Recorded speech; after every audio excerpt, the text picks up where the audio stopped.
खोप लाउनु हुँदैन, खोपको साइड इफेक्ट छ, नेचुरल प्रक्रियाबाट इम्युनिटी ल्याउँ भनेर धेरैले भनेको सुन्नुभयो होला। सत्य तथ्य के हो त? नमस्ते, म डाक्टर सुशील सिटौला। यो खोपको बारे बुझ्नुभन्दा पहिला तपाईँले हाम्रो इम्युनिटी अथवा प्रतिरक्षा प्रणालीको बारेमा बुझ्नुपर्छ। प्रतिरक्षा प्रणाली या इम्युनिटी भनेको तपाईँको शरीरको रोगसित लड्न सक्ने क्षमता हो। सजिलो भाषामा दुई तरिकाले बाँड्न सकिन्छ। एउटालाई इनेट इम्युनिटी भन्न सक्छौँ, जन्मजातै हुने इम्युनिटी। हामी स्तनधारी जनावरहरू, हामी मनुष्य पनि म्यामल्स हौँ, जन्मजातै हामी प्रायः बिरुवाको भाइरस, ब्याक्टेरिया अथवा माछा या भ्यागुत्ता यस्ता साना जनावरहरूलाई लाग्ने ब्याक्टेरिया भाइरसबाट इम्युन छौँ, हामीलाई छुँदैन।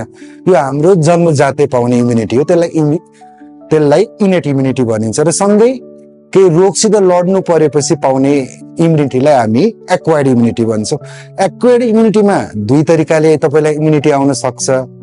मानौ कि युद्धमा विदेशी आइपुगे, यदि तपाईँले रसायन छर्केर त्यो विदेशीलाई मार्नुभयो भने त्यो चाहिँ बी सेल मेडिएटेड इम्युनिटी भन्छ। बी सेलले एन्टिबडिज बनाउँछ र दुश्मनलाई मार्छ तपाईँको शरीरभित्र छिरेको।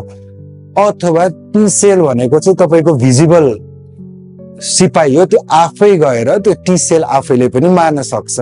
अथवा अर्को हिसाबले यदि हामी इम्युनिटी गर्यो भने एक्टिभ र प्यासिभ इम्युनिटी भन्न सक्छ। एक्टिभ भनेको कुनै रोग लाग्छ तपाईँलाई र त्यो रोग लागेपछि तपाईँको शरीरले सिक्छ, जस्तो ठेउला, चिकन पक्स एकचोटि आउँछ नि जिन्दगीमा प्रायः जस्तो अवस्थामा, अरू प्रतिरक्षा प्रणालीको रोग नलागेको अवस्थामा, अथवा दादुरा, यिनीहरू एकपटक मात्रै लाग्छ।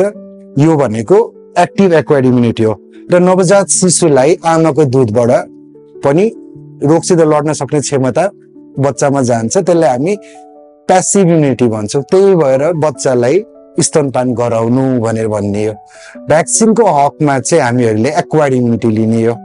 एक्वायर्ड इम्युनिटीमा भ्याक्सिन अब जेनरली अलिक धेरै प्रकारको हुन्छ, तर सजिलोको लागि भ्याक्सिनमा कि त लाइभ एटिन्युएटेड भ्याक्सिन भन्छ। लाइभ एटिन्युएटेड भ्याक्सिनमा हाम्रो जस्तो कि पोलियोको कुनै भ्याक्सिन्सहरू हुन्छ, अथवा कहिले काहीँ फ्लूको भ्याक्सिन्सहरू पनि कुनै कुनै या अरू भ्याक्सिन्सहरू हुन्छ। यसमा चाहिँ ब्याक्टेरियालाई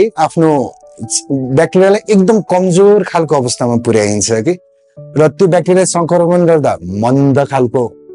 मन्द खालको हजुरलाई रोग लाग्छ, तर तपाईँको शरीरले सिक्छ।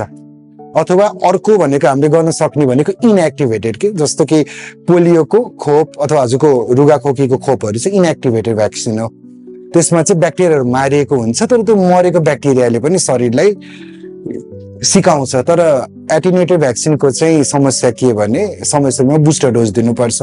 अनि अरू टाइप अफ भ्याक्सिन्सहरू छ, जस्तो आरएनए अथवा भेक्टर भ्याक्सिन्सहरू कोभिडहरूमा गरिन्छ। त्यसमा चाहिँ रोग लाउने आरएनए अथवा कुनै प्रोटिन मात्रै दिएर पनि शरीरलाई सिकाउन सकिन्छ।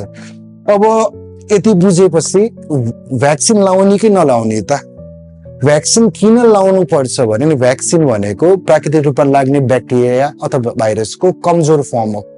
सामान्य दादुरा बच्चालाई लाग्दाखेरि ज्यान जान सक्छ, तर भ्याक्सिनबाट आउने दादुरा एकदमै मन्द खालको हुन्छ, हल्का सामान्य रुगा, कहिलेकाहीँ खोकी बाहेक अरू केही पनि लाग्दैन।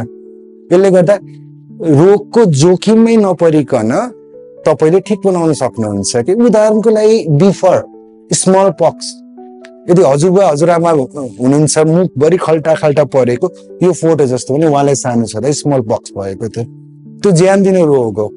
तर यति प्रभावकारी भ्याक्सिन छ कि स्मल पक्स या बिफर विश्वबाट उन्मूलन भइसक्यो। उन्मूलन है किन मरेको छैन भने अलिअलि स्याम्पल कुनै कुनै ल्याबमा बाँकी भएर मात्रै हो।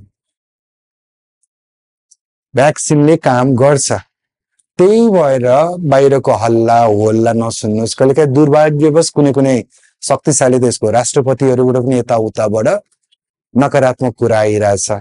तर अहिलेको डेटा, अहिले के पनि दुविधा छैन, भ्याक्सिनले काम गर्छ। भ्याक्सिनले उमेर बढाउँछ र एकदमै कम प्रतिरक्षा गरेर पनि तपाईँको शरीरलाई त्यो रोग विरुद्ध बलियो बनाउँछ। हामीले मिजल्स, दादुरा लगभग उन्मूलन गरिसकेको छौँ। मम्स, हाडे आउने, त्यो लगभग उन्मूलन भइसकेको छ। पोलियो नेपालबाट लगभग भागिसकेको छ र अरू धेरैवटा रोग जानेवाला छ।